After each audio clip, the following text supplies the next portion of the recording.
Hello, hello, and welcome to another wonderful episode of Submitted for Your Approval, the weekly card review show for Collective, the community-created card game where you make the cards. I'm your host and council member Stranger Side, joined today by my faithful co-host and fellow council member, Grief. You want to say hi, Grief? Howdy, folks. Council member only for an episode. Yes. Yeah. We're using our secret council powers to selectively, alter things. Yeah. So my faithless co-host Empty is not here with us today. No. Without further ado, let's just jump straight into the accepted submissions. These cards are already in the collection, and you buy them by hitting the little collection button, and it'll open up a shop, and you type in the name, and then you get the card. Okay. Precious Parlormaid is a 2-drop mine 2/1 nightmare human made from Mainwar with summon. Choose to draw the bottom card of your deck or put that card on top of your deck with -1 to cost. So this is part of the DC effort, or this is the DC before the DC, trying to make Mainwar stuff. They always wanted to do deck fiddly stuff, but because of the new hero that's coming out, they wanted to try and focus instead on try to make that focus very specifically involve the bottom of deck stuff. And I really, really like this style, this aesthetic. Spikebird put together an amazing piece of art, as he always does. But this part where you can, so obviously the first mode is quite a bit better most of the time because it gives you the +1 CA. But the other mode obviously can have a bunch of different synergies across things that care about the top of your deck, across things that might want you to just move stuff around. What do you think of this card, Grief? I think it's pretty fun. You can basically use both modes, considering that, okay, you can play this card first and activate the activated ability of the new Mind Hero, meaning that you draw the card that you just put on top of the deck and put a -2 cost version of that drawn card on the bottom of your deck. So you, regardless of what you do, you have a cost reduced card of that type in your hand. You can even reduce the cost of that specific card by 3 in that instance if you're activating the ability first. Draw a card, put a -2 copy on the bottom of the deck, activate a play Parlormaid, choose to put a card on top of your deck, and now you have a -3 reduced copy card on your top of your deck, which is pretty nice. There are a lot of shenanigans that you can do with it. It's probably also kind of silly including cubes if you actually do card sorting a bit better, or if you just want some silly card advantage engines in those cubes. For Legacy, remains to be seen. For the longest time, I was trying to get what exactly was going on in the flavor text, and I just caught that not only is it continuing the alliteration, but it's basically Dirty Deeds done dirt cheap with a different alliteration. Exactly, it's P4C. Yeah, I just caught that. That's what we're here for, is to catch puns. That's the only reason I ever made this show, guys. Moving on to the Veteran Soul Crusher, which is a 4-drop Spirit 6/4 Spectre Robot Knight from Mornstall with Overrun, and that's it. So I was bummed out because I had a lot of jokes, because the version of this card I saw on the sub, I never even saw it hit the subreddit. I only saw it on the Discord, and this was a vanilla, and I was so excited that we were going to get a vanilla in. But we have a French vanilla. So, Grief, what possessed you of all the cards you could have picked from the top 10 and said, no, I'm going to pick the French vanilla?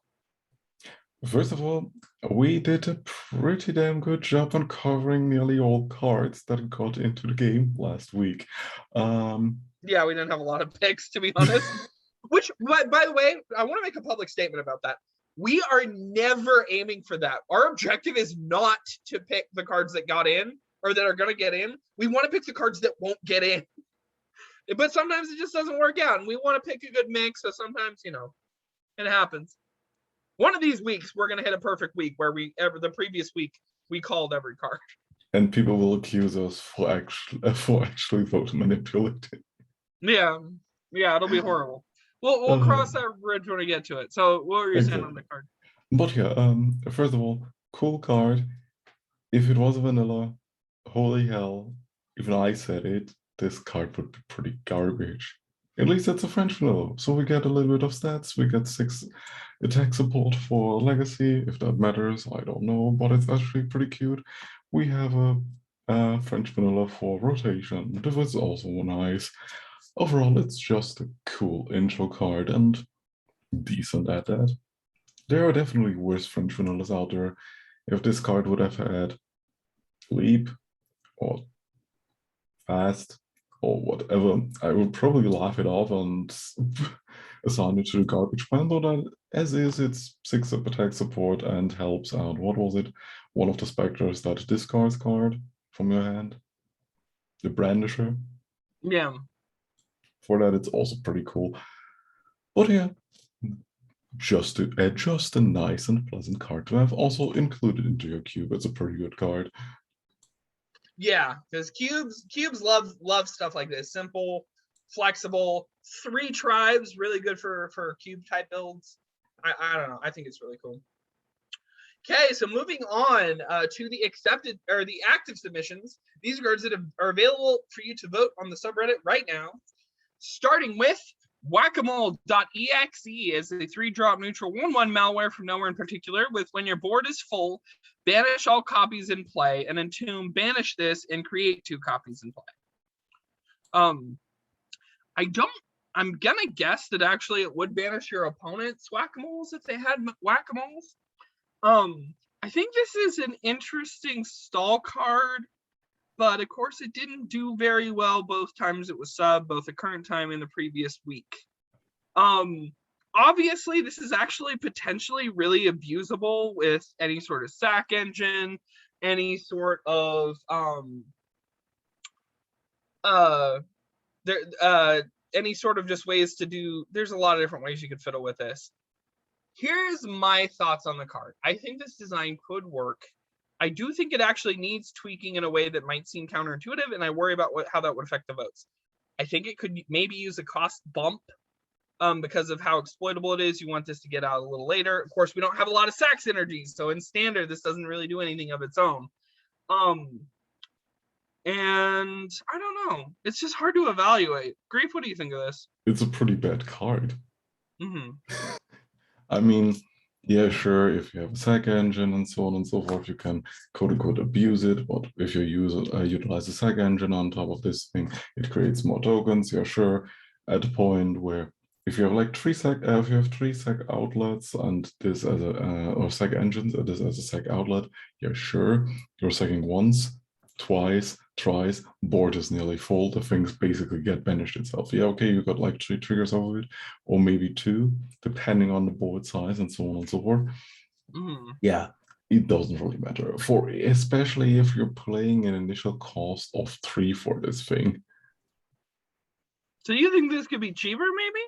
The thing is, I don't really know where to put it, considering that, yeah, okay, you can abuse the sack effect, but as a defensive unit, it's basically useless. Now, ambush. This with ambush would actually be more interesting because you couldn't just remove all the Fogget, and then there it would really be a potentially potent stall engine. I think there was probably some concern about adding another line to it when it's already uncommon. So yeah, I guess I would get some more opinions on how people feel about the cost on this one. Apparently you're saying it's fine, or it's overcosted, if anything. I worry about, I think maybe it needs ambush or something.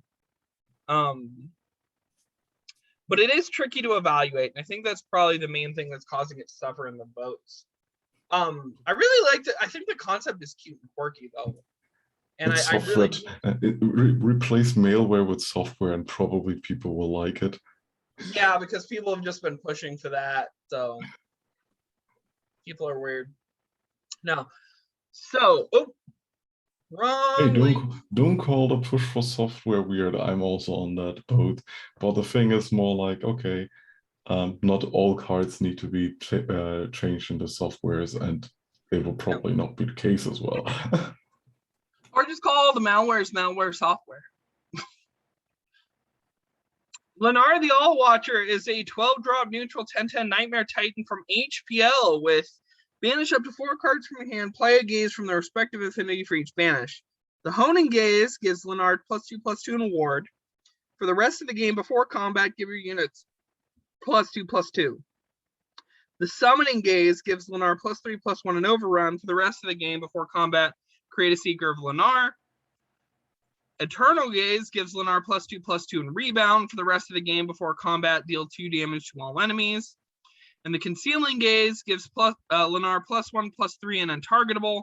And for the rest of the game before combat, deal 8 damage to an enemy unit.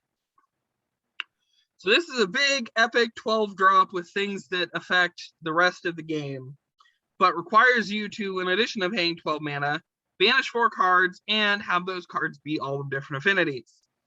And the case I'm going to lay out for you guys is, while this is a very interesting design and I like the aspects of it, it's messy, and I think the messiness is one of the main reasons. In the so the ward and untar thing, like keep one, drop the other, give it a different keyword. You don't want keywords that are doing the same kind of thing.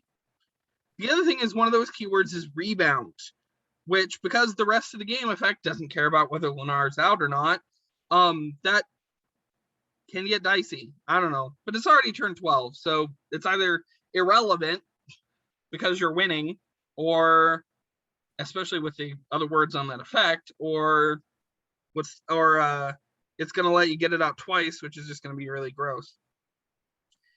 I would like something that works like this to feel like it belonged in more decks, but because of the combination of the high cost and the already tricky to balance effects, I don't really see where you're going with this, bro. Grief, what do you think of this? Oh, sorry. There's only 2 of us, so I actually have to comment on balance and stuff. Oh yeah, sorry, no, I saw a 12 cost card that basically had like a paragraph of text while you were reading it in a pretty monotonous tone, and in the end it basically amounts to nothing, because it's a 12 cost card with a paragraph of text split between 5 cards and a unit that is created, and basically the convoluted hoops that we have to jump through to actually make this work are so outside of any form of practical play, that you're basically saying, oh yeah, here's a 12 card paragraph card, my opponent read it, I don't even know what it fucking does, I just need to play freaking 3 affinities and then just hope that this works out. Yeah, this is a freaking bad card. In many different aspects. It's a 12 cost, say a lot, do jack shit card.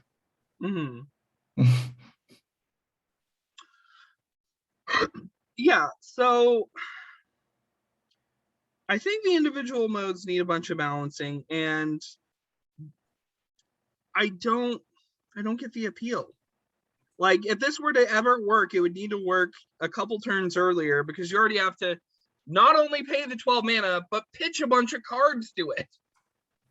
You pitch a bunch of cards for effects that you actually have to recheck which affinity what does what.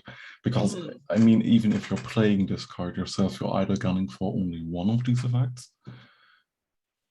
And if you gun for multiple, then yeah, you probably have to keep track of what card effect you want to get out of it in the first place. And let's be honest, they all do so much different stuff. What exactly is your game plan at that point?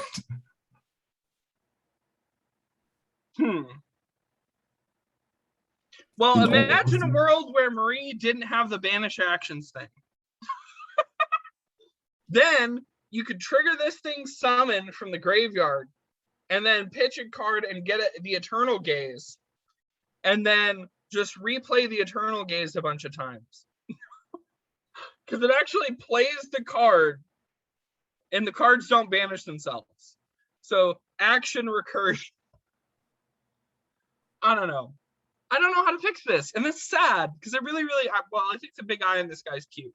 Big eye in this guy is probably going to be the thumbnail for the video. Basically how to fix this card, look at, and I can't believe that I'm saying it, Zinker's latest Wisp design, which basically did a similar thing with 3 different modes on a card that you can pick from depending on the cost you're paying for it, and it was way more streamlined. This is trying to build a boss monster that falls apart the moment you actually add it to your deck. Yeah. I don't know. Do you feel like we actually gave advice there? I probably didn't, because I absolutely don't see a way to actually improve this design instead of delete all the delete basically everything that has to do with pitching cards and tokens and start anew from there with a more streamlined design. Yeah, I agree with streamline. The Roughfin Ruffian is a 3-drop mine 4/3 fish pirate warrior from Osagarth with partners. Steal the top card of your opponent's deck. Partner says when you play a card that shares a tribe with this, do this. So this is a variant on the keyword I created for Animastra called Mob. And for tribal decks, this works even better. So for realms that have specific tribe focus, it's probably good. It's actually probably oddly bad for things like Animastra, because Animastra wants to develop play styles with fairly new tribes, and so they can't rely as much on existing synergies like something like Partner can. And so I really, really liked the space that this played in, that we have a mob and we have a partner. And I think these things can coexist really peacefully. Particularly, I liked seeing what it did with pirates and the idea of stealing the top card of your opponent's deck. I have another card I want to talk about later that, oh, I guess this says specifically when you play. So this isn't going to do quite the synergies I like it to, but still, this could be really, really cool. Grief, what do you think of this? Love partner, like this kind of tribal emphasis, especially on these model tribe cards, which have basically a main tribe and more archetype slash proficiency tribes on all of them, to basically give some more support for like warrior, pirate, or whatever deck. So you don't really need to be a fish deck. The only issue with these kinds of cards is, and the ugly end of that keyword rears its head again, shapeshift. Hopefully, we never have to see a shapeshift card that costs 1 or 0 ever again. Maybe just one mana version. But then again, hopefully never. Yeah. So usefulness-wise, it's a steel card. I think that's probably the least exciting bit of this, is steel's always really tricky to make it work. I feel like even for a common, there were more words on here. So like we could have thrown in a make it neutral. I mean, the steel is perfectly fine, considering that whenever you play a card, you gain you pseudo draw card is the effect on this card. So yeah, it's pretty fine. If it basically says, oh yeah, I'm a lord for my tribal, that says, okay, play an on-tribal card, draw a card. Yeah. Okay. So moving on. Mukoa the Mimic Master is a 3-drop mine 2/4 shapeshifter object rogue from Black Rift. With when you play a non-native card, ready this, and active, pay 1 and choose a card from the bottom 2 cards of both players' decks to create a copy of in hand. So obviously, there's the big reason I love this is because this is Black Rift. The other thing is, I don't know, Spike Bird is a man after my own heart. He's like a version, he designs like better versions of cards I wish I would have designed for a couple of my realms. And then he also does all this amazing stuff on his own with like Flux, and I envy him so much. Art is amazing. Let's talk about the effect here. Synergizing with the new hero because it cares about bottom of deck, but also caring about the non-native aspects of the new hero. And I think the new hero, being able to do all this non-native stuff, having stuff that actually work with this realm is the way to go. You basically get a choice of 4 cards, 4/1 mana, and you can use that with all your other non-native synergy. And if you have a bunch of cheap non-natives, like say Ring the Bell, you can just churn out relatively cheaply a really good card engine. Of course, this would be contingent for the non-native package. We don't have a lot of stuff that cares about playing non-native cards. This would be the one. And so getting more of those would be nice. But this is definitely a push in the right direction, which is what I love about it. Grief, what do you think? I love this card a lot. for definitely reasons that are not fine at all, considering that there are probably like 3 to 5 different ways to go infinite with this effect.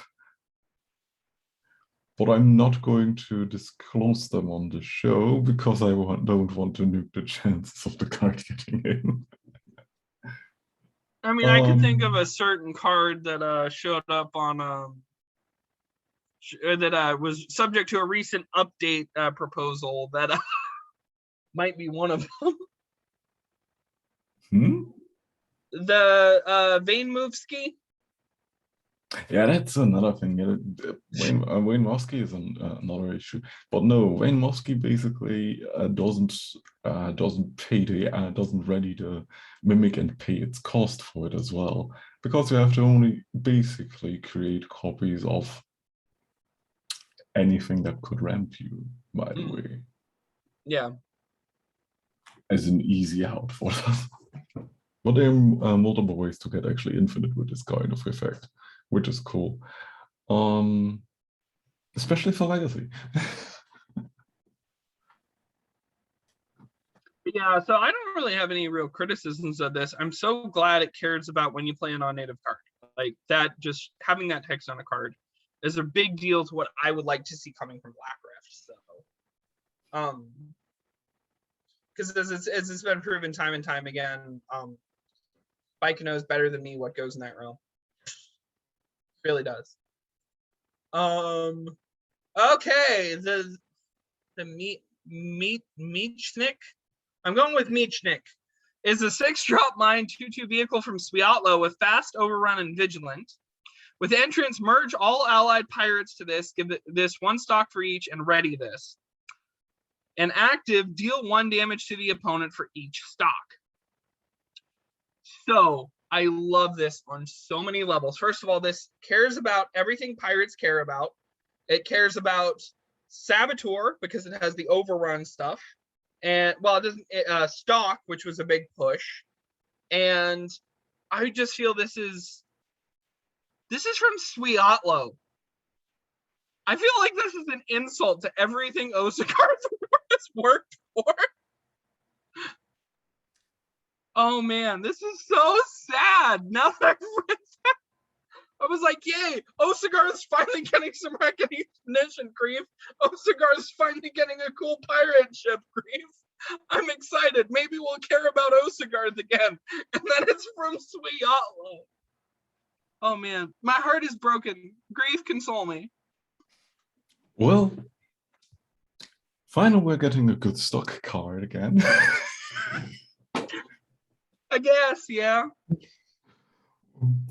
I have actually nothing to say much about this card because it's actually perfectly fine if we're going for pirate tribal jank pile. Then yeah, competitive play, I don't really know how this would actually work out, considering that you're trying to basically play a pirate payoff tribal deck. Sure, you're stealing a lot of stuff with pirates. You occasionally deal frenzy damage or have to do little sweet combat tricks. But yeah, okay. The best thing about the card are actually its two keywords, fast and vigilant. Because due to vigilant, you can actually use the entrance ability to merge everything, deal the damage directly, and use it as an attacker afterwards. If it gets killed over that, yeah, then you just swarm your board.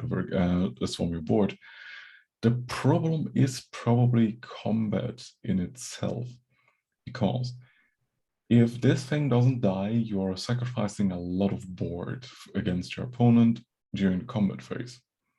Yeah. Well, but you do have the other advantage in that this is a nice, tidy finisher. So if your opponent's in range and you happen to have a lot of pirates down, then you play this down. It has fast. It readies itself on entrance. You play that active. You bomb the crap out of them for their remaining life. And in style too, because you're giving them this big epic pirate ship coming at you, and then it's going to hit you again during combat. So if you're on the coin, I mean, you definitely, I think, like, the thing about this one maybe is you want to play this on the coin, because you just want to ram this thing through a second time and redo all your Saboteur effects, right? Whenever this whenever an opponent deals damage to an opponent. The thing is, this card can do a maximum of 11 damage when it comes down. You play it in the scenario that you mentioned, merge all other 9 spaces of pirates into its activate its active ability, deal 9 damage to face, and that probably on initiative, if you, as you're saying, as you mentioned right now, off initiative, yeah, okay, it can probably be answered as well. You can be killed before that as well. Okay, sure, if you're hitting face with it and your opponent says, okay, no, I have like 12 HP, it's a maximum of 11 HP that I can lose in this instance. Sure, hit me. I'm at 1. I still have a board. You don't. On the other hand, yeah, sure, you can put it up as a blocker. But the moment it actually dies, yeah, it swarms your board with pirates, but they can't block in that instance. So regardless of the situation, if you really want to use it as a finisher, then yeah, if you're going with a board-wide pirate plan, then sure hope that your opponent is at maximum 9 HP. Otherwise, so you're Grief, what using you're telling me is you hope I better win with my finisher. I think that's pretty self-evident. I get what you're saying though. Like if you can't win with it, then it's kind of a dud. Or in some situations. Let's say basically in most situations where you actively go for the mask or white plan, your opponent probably is also pretty white or has very potent units on board. So yeah, in that case, it's a double-edged sword. Yeah. I love the design, but it has its flaws. Another thing you could do, at least against action-based decks, is if you're well, I guess there's a lot of hard removal floating around that's getting like some slow nerfs applied to it, but something like Wanda Walsh to just get all your units that extra HP and then fold it in to the merged unit. That can make something really potentially tanky. Yeah, we need more saboteur designs like in Pirates. We need more when this deals damage to an opponent. But we'll see. Sorry, I have to correct myself. I said maximum of 11 damage. Nope. Yeah, okay, as an overrun unit could probably be better. I miscalculated. Yeah, I forgot that merge also puts the stats on the unit. Yeah. The Remnant is a 4-drop Spirit 4/2 Spectre from Walnocked with Agile, Overrun, Rebound, and when this enters the graveyard, set its cost to 2. This is a cute little, almost French vanilla, because it only really matters that when it dies. It enters the graveyard setting its cost lower, which means you can obviously res it more easily with, I struggle to think of the card. The only thing I know of that cares about moving things with costs, that's in standard at least, cares about the cost that is 1, but there's other cards I'm probably not thinking of. Grief, why did you want to talk about this card? Because it makes me sad.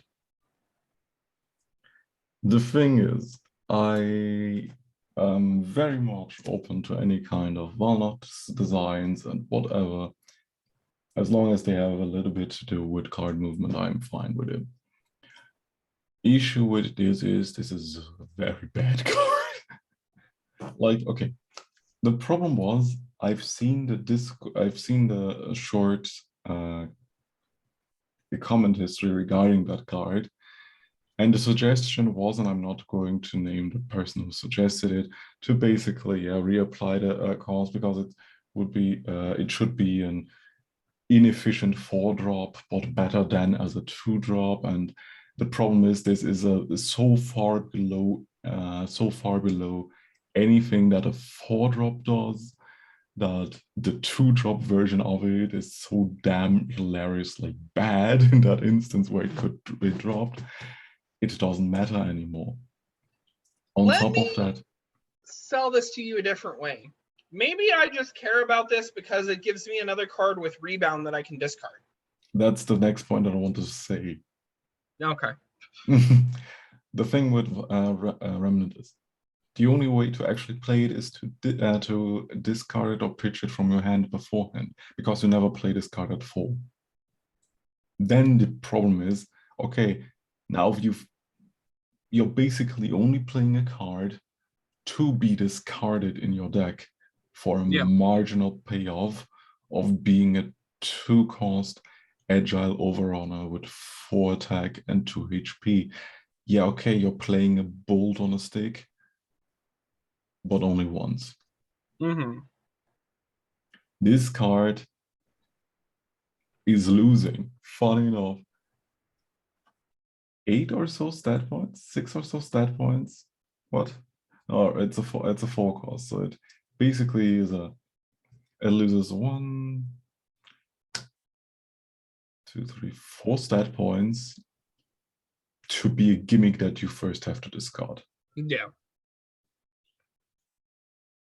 Interesting perspective. Yeah, I'm not too familiar with the deck myself, so I don't really know too much to say about that. But yeah. You cannot even mill it. Yeah. The Broken Binary is a 2-drop mine software from Mortstall, Realm of the Dead Things. With counter the next card your opponent plays and return it to hand, gain 2 experience.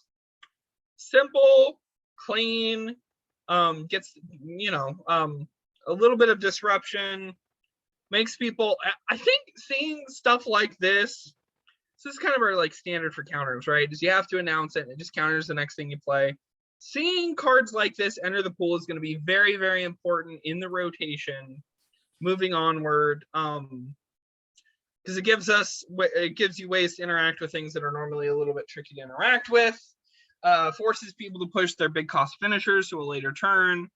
This could be pretty neat. Grief, what do you think of this? It's saving grace that is a software card. Yeah, and that. So being more software synergy moving forward, this could be amazing. Exactly. The thing though is, okay, you're paying 2 mana for a counterspell that is kind of awkward, considering that, okay, you're going to try to 1-for-1 your opponent, but you're going -1 in that exchange, and losing 2 mana. Well, they can technically just play a 1-cost card or 2-cost card to get it back to hand. The only thing that you gained out of the exchange are 2 XP, which is nice and all, especially for the early game, but later on, yeah, okay. The longer the game goes, the more and more this card loses its value. Because our counterspells have to be telegraphed in advance most of the time, or have to work off very weird self-casting corner cases. So in this case, being a software and potentially having cost reduction, you can in the later stages of the game either play it for 0 or for 1 mana. At that point, it becomes way better. Issue is the only ways to reduce its cost right now as a software would be Python or the Bitewing.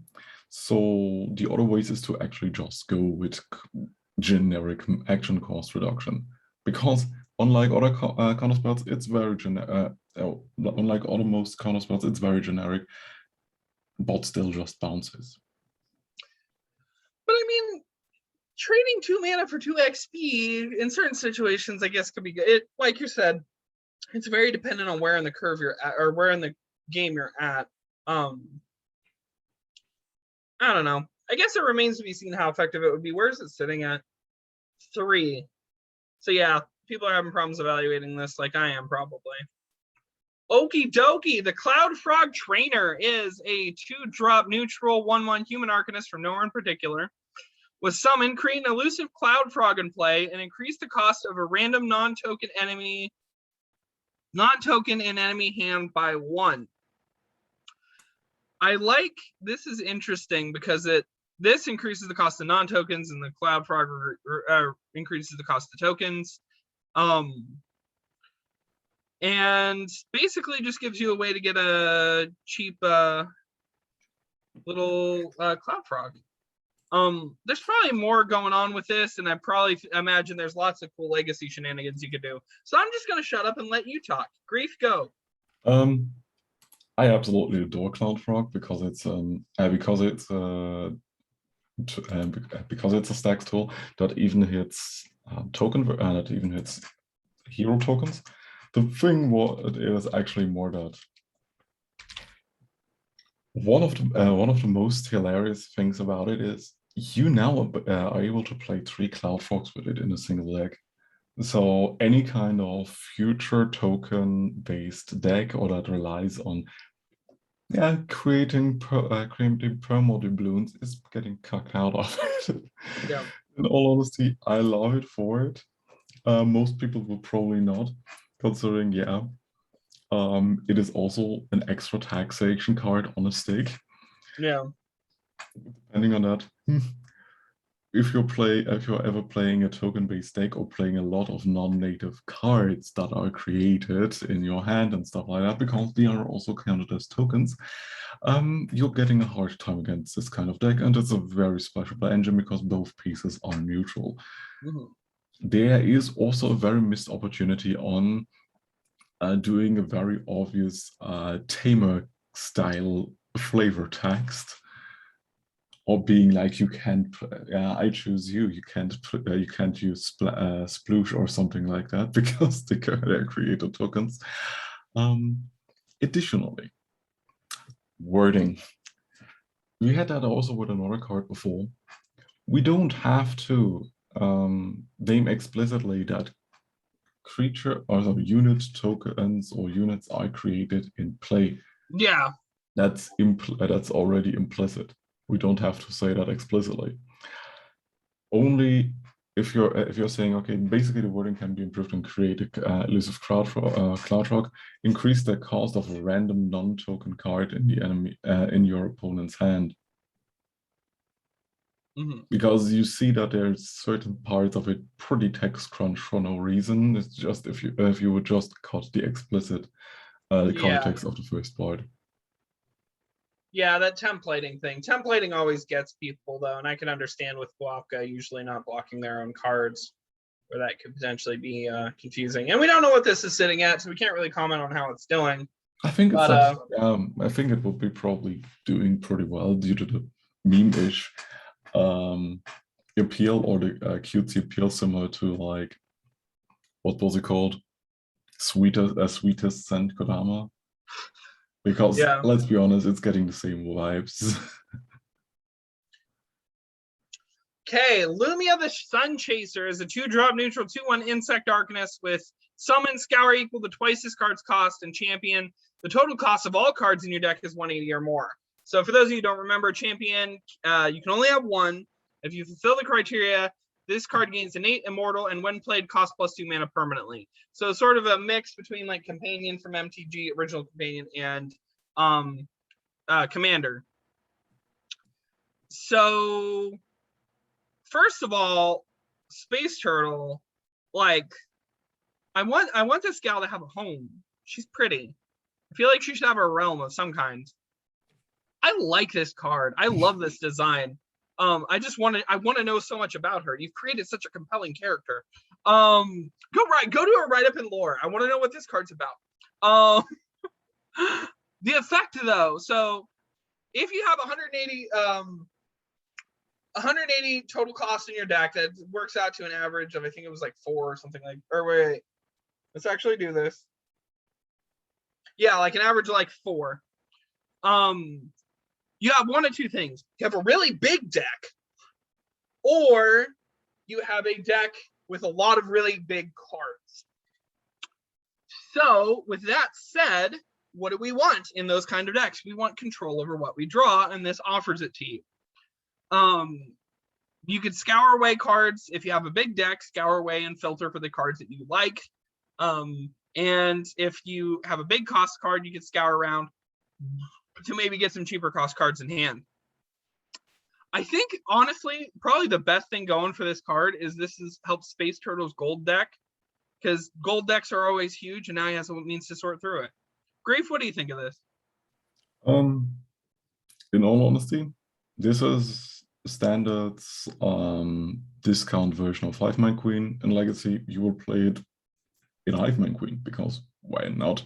Your deck is already 300 cards thick. This goes into Hivemind Queen for one specific reason. Hivemind Queen already comes with innate card draw. This is card filtering, and you can reuse it. Why not? And it's one of the, funny enough, highest variance decks in the format, but still extremely popular and a pretty decent mid-range deck at that. You just usually have no control over what you're actually getting out of it. But with 2 cards drawn per turn and now innate card filtering that you can replay, regardless of when and what stage you're at the game, this is fine. In standard, I don't see this actually seeing any kind of play or usefulness, because we don't actually have the innate card draw of Hivemind Queen that actually helps you to churn through a lot of cards in your deck to see what you want.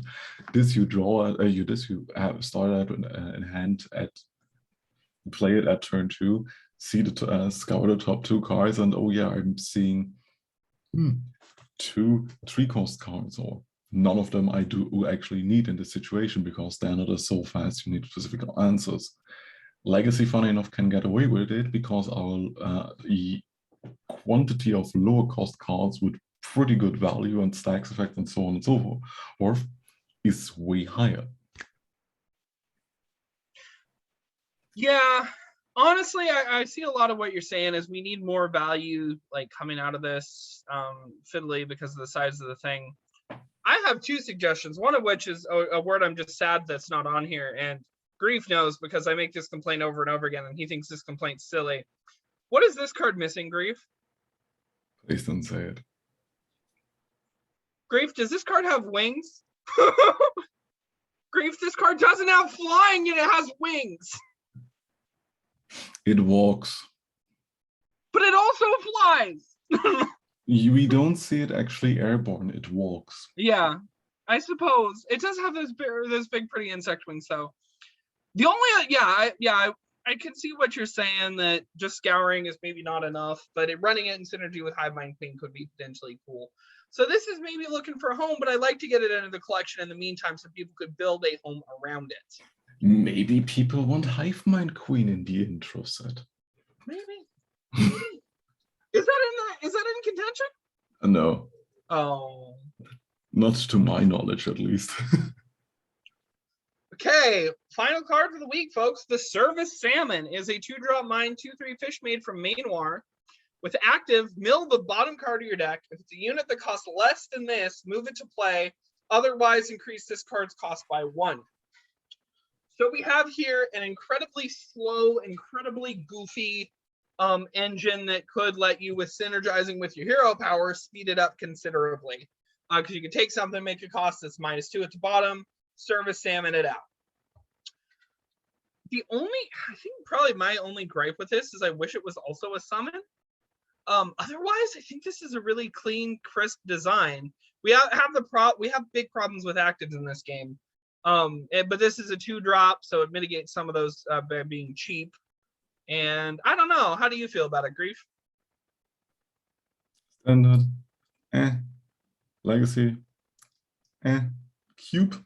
Yeah, okay, I can see a hope for it, because after that point, it's more or less a kind of a pod type of deal where you're trying to put it on, play around it, where you either fill the grave with cards that you want to reanimate anyways, or maybe cast them off of it, because the cost of this card will increase over the time. In cubes, and that's something that I have to probably point out, when I talk about cubes, I'm not talking about Popka's cube, I'm not talking about Goken's cube, I'm not talking about my cube, I'm talking about more like mid-powered cubes that have a lot of variety, that you can place these kinds of slower effects into when you're going for specific archetypes that you want to build into it. If you're going with an extremely aggressive theme or something like that, or have a faster metagame in your cube, then yeah, this doesn't really work in it. But overall, for a very silly but actually pretty good advantage engine in limited formats, this is quite fine. Yeah. Yeah, it's interesting. Honestly, I don't know. Like, part of me wants to get really dangerous with the text on this card, because the more I think about it, the more I wish this was like I wish there was no otherwise on the cost increase. I wish its cost just always went up. I mean, if the cost increase even at 1 is too slow, technically you could, well, increase the cost by the card that you either milled for next turn, or Yeah, increase the cost by dicey. 2. Yeah. But yeah, increase the cost. Yeah, like I wish there was no otherwise there, or that it was a summon inactive. I think it just needs a little bit of a speed boost. If it had a little bit of a speed boost, I think it would really shine. But as it sits, it's already pretty good. It's interesting. It's kind of meh, like you said, in a lot of formats, but it's the kind of goofy thing I could see a lot of people playing around with some of the other synergy, like Mukoa. I could see running this with Mukoa and stuff like that. And that's all we have for the week, folks. So I'm gonna halt the share. Fun week. Sorry I didn't have anybody else on. I'll see about doing something next week. We always got to work out weird stuff with who's on the show. I mean, it's just like I got to find the time to do it. We're already, making this great commitment to review your guys' cards. So thank you for joining me. I'd be so lonely without you, Grief. I always enjoy being here. Okay. So like, comment, subscribe. Remind me why exactly I'm doing this, and y'all keep playing the game and keep on voting on cards. Bye. See you.